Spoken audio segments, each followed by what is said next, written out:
Hey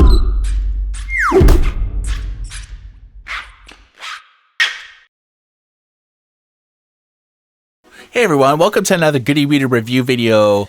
Mon e Michael. 私はピーターです。 We have today the Boyue T62. We do. It's a Chinese e-reader, but when we powered it on for the first time, it was all in English. It was. So this is very solid. Okay, let's look at the specs. It's 6 inches. It's touch screen. It is. But it does have manual page turn keys. It has a resolution of 1024 by 758. This means that it has 212 DPI. Yes. It has a 1 gigahertz processor, and it has 8 gigs of internal memory, That's which pretty is good. pretty solid. But this is necessary because it's running Android. Yeah. Android does take a fair amount of space up. Peter, give us a sense of what's going on here. The build quality is pretty nice, however it is rather bulbousy. The edges are kind of curved, it kind of has that bar of soap-ish looking feel to it. The plastics are all very nice. It's this hard rubber, gives a lot of grip, minimal fingerprinting. It's not compared to the piano black that Amazon uses that just, it prints like crazy. We have touchscreen, manual page turn keys, refresh button. This is because you might get a lot of ghosting and staining on the screen. So you press that, it flickers the screen, wipes everything away. Back button, nothing on the top, sides, or right. The back is once again the same plastic. Quite nice feel. See a little bit of fingerprinting there. No embossed logos or anything. All the fun stuff happens down below. You have status indicator light, a power button / standby button, 3.5mm headphone jack, meaning this can do audiobooks, text-to-speech, music, etc. Even games that have little bleeps and bloops like Sudokus and crosswords. Yep. Hard reset. Micro USB, micro SD up to 32 gigs, meaning this you can make this a 40 gig e-reader, 40 gig Android e-reader. That's pretty crazy. So this button not only refreshes the screen, but if you actually hold it on, it actually turns the front light on Yes, too. it does. So it's a multi-purpose button. Right. All right, so let's take a look at the software experience. So this is the main UI on like the Boyue. It's pretty simple. It's recently read, recently added. You do have the ability to configure up like wireless internet access points. It does have like the settings menu here, which is the quintessential Android. You can see it's running 4.2.2, so not totally up to date, but fairly modern, Not bad. nonetheless. And there's a firmware update thing there, so if Boyue does release like more modern versions of Android, you can pick it up there. We're not gonna look at all these options, but I mean, if you've ever used Android before, you could establish, languages, date times, things like that. So let's look at the most important things here, which is the apps category. And you can see here that you do have a web browser, dictionary, file manager. You can look at images. It does have a stock iReader app here, but also has a music app, notes, things like that. So this is the iReader app that actually comes like with it. You see, it is kind of saying something to you right now, but we can't really capture that on camera because it doesn't actually have speakers. Yeah, so what I think that this is it's using Ivana text-to-speech. So you have a file manager, you can go through and browse your individual files. We've loaded a couple books and the Good e-Reader e-ink app store on here just so we can have a little bit of content. Righto. Now what this is an online, you can't access this unless you have the internet, and it's kind of like an online reader for books. You can search for books in Chinese. It's only going to be Chinese. You click on something, it queues it up, and then you can read it via Wi-Fi.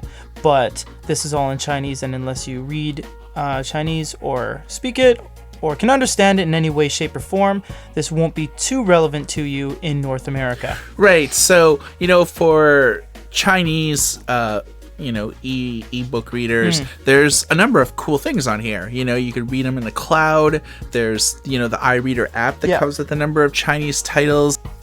If you click on this ghost little dude here, what this is a Chinese manga streaming service. So you have different categories here of different content.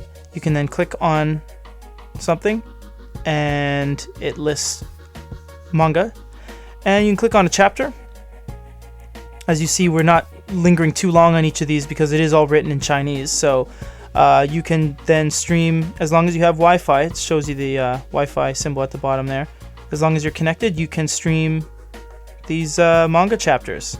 Yeah, and I think the one kind of cool thing about this is that you could really tap into like a lot of different services. Like this is just one service here, but if you click here, and I think if you click here, you could you have like 10 or so. Yeah, there's like manga, Weibo, Yep. Mr. Box Planet. I mean, there's a lot of services here.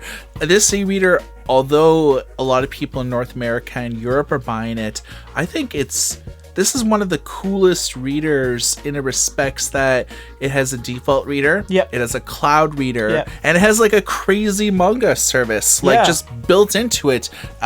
When we opened this up, we were like, oh, no ebooks were loaded on it, but really with all this all these like different kind of cool services, it's like, well, they didn't really need to. So they don't clutter the device storage with hundreds and hundreds of books. They leave it up to you to utilize the internet to get your content that way. Right. So of course with the e-reader you can install the Kindle app, Nook app, Kobo app, and so on.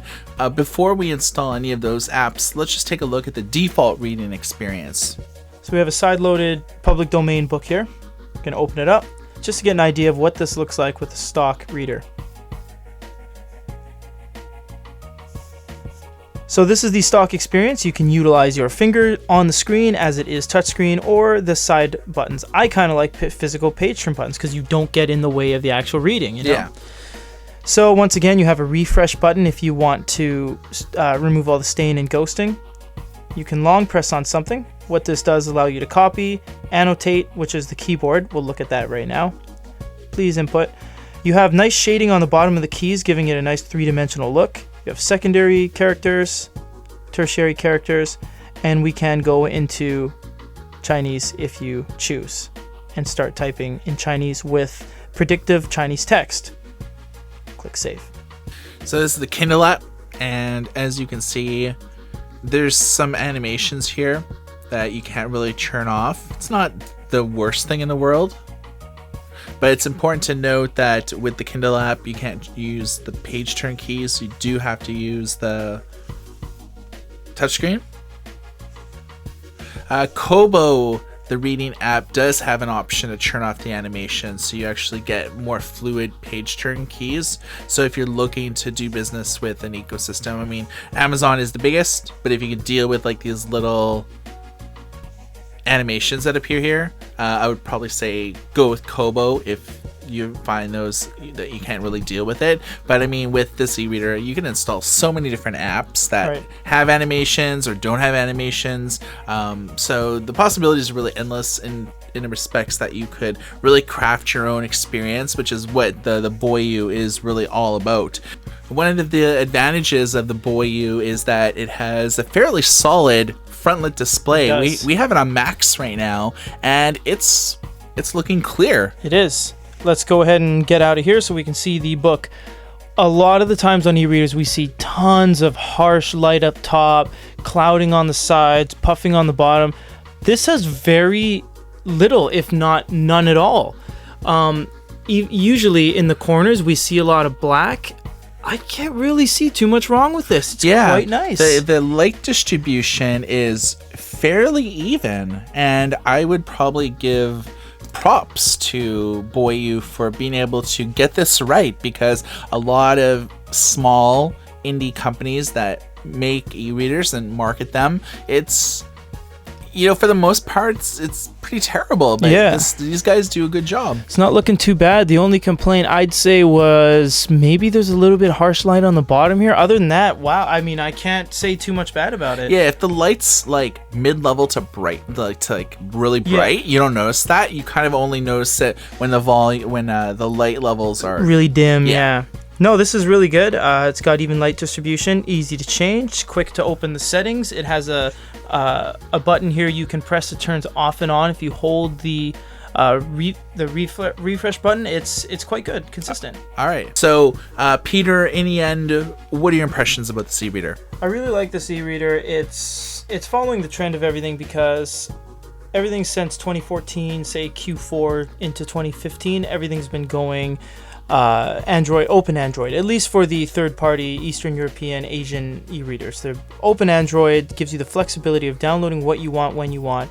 I think this device is going to be hit or miss with a lot of the apps, much like all e-ink Android is, because if you download, you know, a certain app, it's probably not going to work very well because it's not catered towards anything without Google services or whatever. But having Android available to you, it's endless possibilities. You'll always find something that will work. I like the inclusion of the I think it's called Jingdong or something, Jingdong online book reader and the manga reader that comes preloaded. If you learn Chinese, or if you're studying Chinese, or you know Chinese, it'll be perfect for you because there's tons and tons of content. In the end, this is a solid e-reader. Right. I like the fact that you could just basically craft your own experience. You could uninstall the Chinese apps here if that's not your style, because these are just pre-installed Android apps. Yep. So you could just use like you download like ES File Explorer, yes, exactly, and have total flexibility to uninstall anything you really want on your device. But in the end, it's the front light's solid. It's a good reading experience. If you're just reading ebooks, PDFs a little bit lackluster, but for like about like $144, it's sort of hard to go wrong if you're looking for an open Android e-reader that doesn't lock you into any one ecosystem, but allows you to basically do business with who you want. I think that is worth the little bit of extra money. So for a review of the Boyue e-reader, my name is Michael. This is Peter. Everybody take care.